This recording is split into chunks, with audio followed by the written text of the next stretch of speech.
Trump ने निराशा व्यक्त की है, लेकिन भारत के साथ रिश्तों पर बोले हैं कि टैरिफ को लेकर ट्रंप ने कहा है कि हमारी ट्रेड डील, व्यापार समझौता हमारा चल रहा है।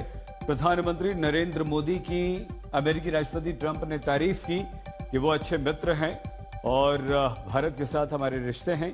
भारत के साथ ट्रेड डील में कोई बदलाव नहीं होगा।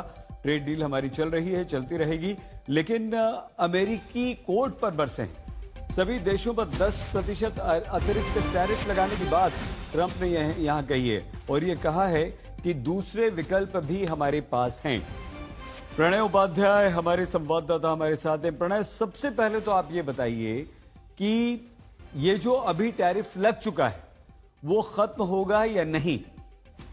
देखिए, जहां तक भारत और अमेरिका के बीच में 18% के टैरिफ की जो डील हुई थी, अब उसके ऊपर 10% अधिक टैरिफ जो है वो आता हुआ नजर आ रहा है, क्योंकि आज राष्ट्रपति डोनाल्ड ट्रंप की तरफ से जो ऐलान किया गया है उसमें उन्होंने कहा है कि मैं दुनिया के सभी देशों के ऊपर 10% अतिरिक्त टैरिफ लगा रहा हूं। साथ ही उन्होंने ये जो 10% टैरिफ है, ये जो अमेरिका का टैरिफ एक्ट 1974 है, उसके सेक्शन 122 जिसका जिक्र हम थोड़ी देर पहले भी कर रहे थे, उसके तहत उन्होंने लगाने का फैसला किया है। यानी अतिरिक्त 10% टैरिफ का भार यहां पर आते हुए नजर आ रहा है। नहीं, इसको फिर से समझाइए प्रणय, इसका मतलब क्या हुआ? मतलब ये हुआ जो टैरिफ ऑलरेडी 18% हमारे ऊपर है उस पर 10% और लगेगा? देखिए, अभी इस पे स्पष्टता का इंतजार है, क्योंकि अभी बहुत सारी चीजें अस्पष्ट हैं। मैं इसलिए भी कह रहा हूं क्योंकि राष्ट्रपति डोनाल्ड ट्रंप की तरफ से जो आज पूरी लंबी प्रेस कॉन्फ्रेंस की गई, वो अमेरिकी सुप्रीम कोर्ट के फैसले से नाखुश थे, से खफा थे।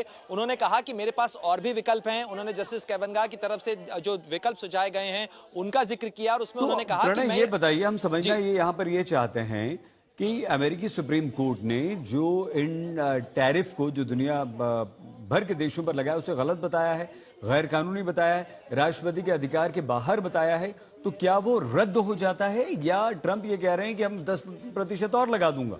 इसका मतलब क्या हुआ? सही, मुझे थोड़ा सा वक्त दीजिए, मैं आपको समझाता हूं। दरअसल मसला ये हुआ है कि सुप्रीम कोर्ट की तरफ से जो ओपिनियन आया है, मेजॉरिटी ओपिनियन, उसमें नहीं कहा गया है कि राष्ट्रपति डोनाल्ड ट्रंप ने जो IEEPA जो है, यानी अपने जो इमरजेंसी पावर्स हैं, उन इमरजेंसी पावर्स का इस्तेमाल करते हुए जो टैरिफ लगाया है वो रास्ता गलत है। उसके आधार पर वो टैरिफ नहीं लगा सकते हैं। अगर टैरिफ को लगाना है तो उसके लिए अमेरिकी कांग्रेस को उसका अनुमोदन करना होगा और अमेरिकी कांग्रेस के माध्यम से ही वो लगा सकते हैं। लेकिन जस्टिस कैवेनाग जो हैं, बैरेट कैवेनाग, उन्होंने अपना जो डिसेंट नोट दिया है, असहमति जो जताई है इस सुप्रीम कोर्ट के फैसले में, उसमें उन्होंने कहा है कि राष्ट्रपति के पास कई अधिकार ऐसे हैं जिनके तहत वो टैरिफ लगा सकते हैं और उसकी सूची के अंदर यूएस टैरिफ एक्ट 1974 है, जिसका इस्तेमाल करते हुए राष्ट्रपति डोनाल्ड ट्रंप ने कहा है कि मैं इसका इस्तेमाल करते हुए 10% अतिरिक्त टैरिफ का ऐलान कर रहा हूं।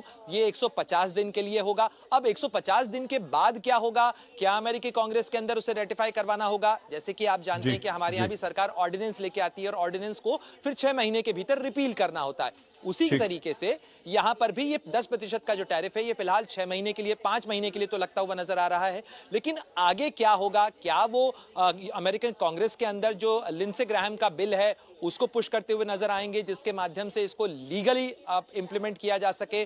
तो देखिए, इसके अंदर घरेलू राजनीति भी है अमेरिका की, जिसके अंदर राष्ट्रपति डोनाल्ड ट्रंप ये बताने की कोशिश कर रहे थे कि कैसे उनको डिरेल करने की कोशिश की जा रही है, विदेशी हितों के लिए काम किया जा रहा है। लेकिन जहां तक टैरिफ का सवाल है, अगर हम बात करें कि जो 18% की टैरिफ की डील हुई थी उस पर क्या अंतर हुआ या भारत के ऊपर क्या अतिरिक्त टैरिफ लगने जा रहा है, तो अभी अगर आप आज के बयान को देखें राष्ट्रपति डोनाल्ड ट्रंप के, उन बयानों के आधार पर तो 10% अतिरिक्त टैरिफ लगता हुआ नजर आ रहा है। लेकिन कागज में देखना होगा कि नोटिफाई क्या किया जाता है।